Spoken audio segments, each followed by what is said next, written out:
Hunter x Hunter's Chimera Ant is an arc that stands out in the minds of most of its audience for the bold, powerful, and creative ways it tackles its structure, themes, major moments, and characters. However, given the bigger story beats involving the Royal Guards versus the Extermination Squad, Poof's poetic internalization, Netero's sacrifice, Meruem's progression, Gon's downward spiral, and the Killua exploration, it is understandable that some elements of the story fall by the wayside in the memories of those who watch or read. And one of the most overlooked aspects, a narrative thread that goes a bit under the radar, is that of Ikalgo and his pacifistic stance, and how he chose to forego killing Welfin and Brovada despite their interference with his ultimate duty.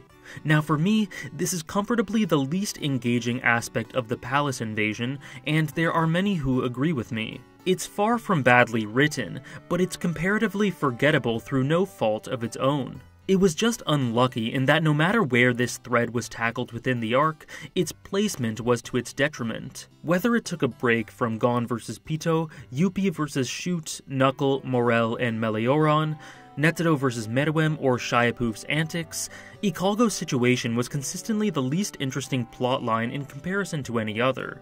However, that does not at all mean that this one was any less important than the others, exemplified by the large amount of time spent here by Togashi, and it also doesn't mean that the final impact of this underlying story was not as wonderfully realized as the others. Now, a lot of time here is spent with Ikalgo wrestling with his inner self, trying his hardest to do what is right for his squad, while also ensuring that he does not kill his enemies. This is something that he wrestles with consciously, with his newly formed philosophies making it difficult for him to be more cutthroat.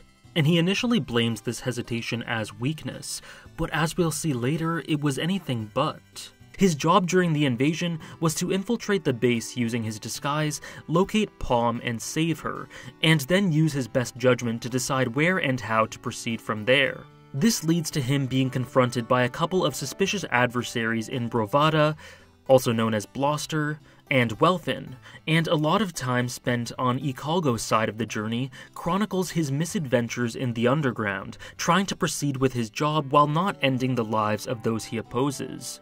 This adherence to non-violence is a theme that integrates seamlessly with the arc's focus on perspective, but it also has some more specific thematic relevance through the personal implications it has for Ikalgo. Having been saved himself from a worthless, violent, nothing life by Killua through the latter's compassion, Ikalgo knows better than anyone that someone can turn their life around and make a positive impact on the world after being helped by one small act of kindness.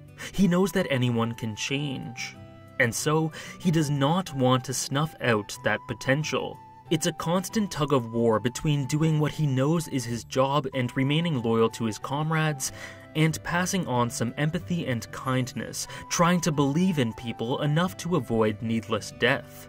The most prominent character apart from Ikalgo in this plotline is Welfin, who is explored quite a bit, but the more important character with regards to the idea we're discussing here is Brovada. And this may seem like a strange statement to make, but believe me when I say that while Welfin is important in other ways, Brovada is absolutely vital to the topic at hand here.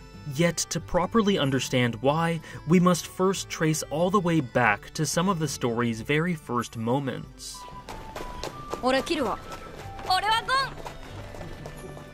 I go over this element of Hunter x Hunter in much more detail in my video about Killua and his relationship with Gon, but to put things plainly, a torch of kindness and empathy was materialized when our two main protagonists first met during the Hunter exam. Killua, who had until this point been deprived of freedom, friendship, and proper love, is met with Gon, who is a personification of all of these things. As the two get to know each other, Killua finds that his life is completely turned around by Gon, simply through the type of person he is. Killua was aimless, and Gon helped him discover his purpose. Killua had no friends, and Gon became his in an instant. Killua was living a life devoid of light, and Gon showered him in it. Gon changed Killua's life around by being a simple, kind, good-natured person with an open, pure heart, and their enduring friendship helped Killua develop and become the person he became by the election arc. And so here, we can see that Gon provided Killua with this torch. And if we move ahead to the Chimera Ant arc, this theme is carried forward. While disrupting things for the Ants' selection plan, Killua comes into contact and skirmishes with Ikalgo as the two meet for the first time. Though the two initially fight, ultimately, Killua ends up expressing his respect for Ikalgo, calling him a cool guy and someone he could have been friends with were they on the same side.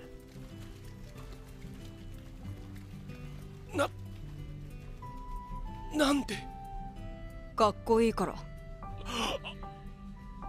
違う形で会えてたら連れになれたなって思うくらいな。 Even aside from the way he saves him in literal terms, Killua's most telling contribution to Ikalgo's life is the way he simply offers him validation and friendship through his words.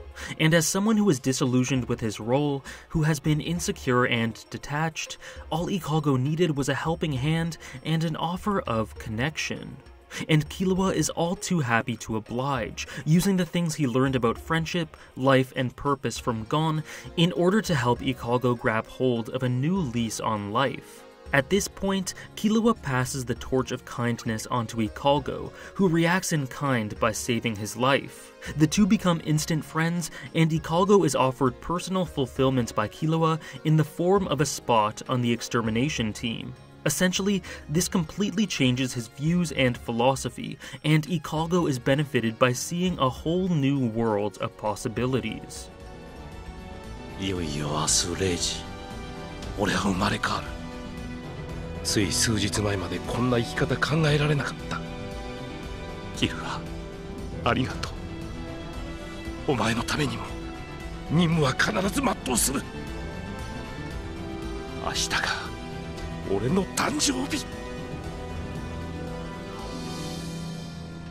From here, we can fast forward to Ikalgo's role in the palace invasion, as I mentioned before. His struggle to ensure that he does not snuff out potential positive change in the world through not killing, while also carrying out his duty. Ultimately, he's able to spare both Welfin and particularly Brovada's lives, and as such, Ikalgo passes on that torch once more.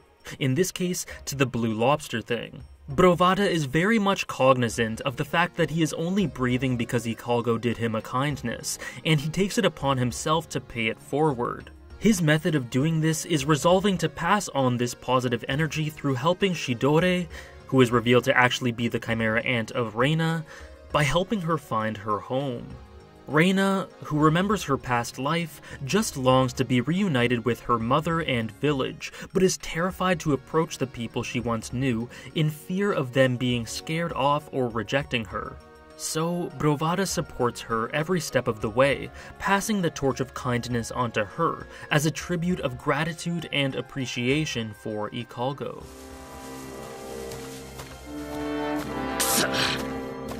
これで借りは返したからな。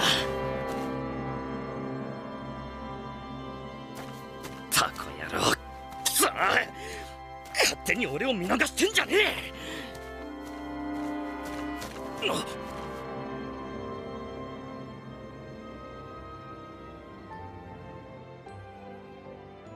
Reina reunites with her mother, who is quite beautifully able to recognize her daughter even in this unfamiliar form. And as an expression of deep thanks, Reina symbolically places the torch to rest by offering Brovada a home and a place to belong. Having alluded to the idea that he really doesn't have a place to be, Brovada is delighted to accept. Following orders, yet clearly not a bad guy, heartfelt and passionate, firm in his conviction to do right by those who did right by him, wandering and aimless until given a chance of happiness, Brovada isn't a very fleshed out or deep character, but he's everything that he needed to be to shoulder this vital part of the story and allow everything to follow through.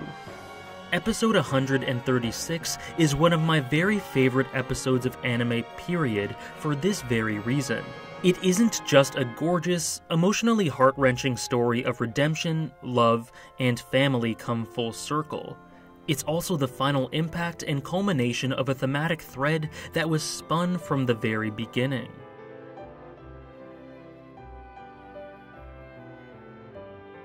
Gon changes Killua's life around and shows him that there is so much possibility and so many things to live for. In turn, Killua showed kindness and friendship to Ikalgo, who subsequently used that kindness to form his resolve to save Brovada, who then paid it forward by helping Reina find her family, and was consequently rewarded by being offered a home in return. Each character learns from and is affected by the actions of the others, all started by a simple act of compassion in the beginning. It's an invisible and subtle, yet very palpable string of kindness that can be traced from Brovada and Reina back to Gon, who quite literally never met them, but indirectly helped them through starting the first domino. In the midst of a story that can get quite dark, it is a beautiful chain of events, benefiting and saving people up until the very end of the Chimera Ant arc, passing on that torch of compassion and love again and again. Each person benefited exponentially by that torch and further passing it on. It is a championing of empathy, a demonstration of how far little acts of kindness can go in changing the world, and it is one of the most under-discussed yet powerful elements in the story. Many thanks for watching.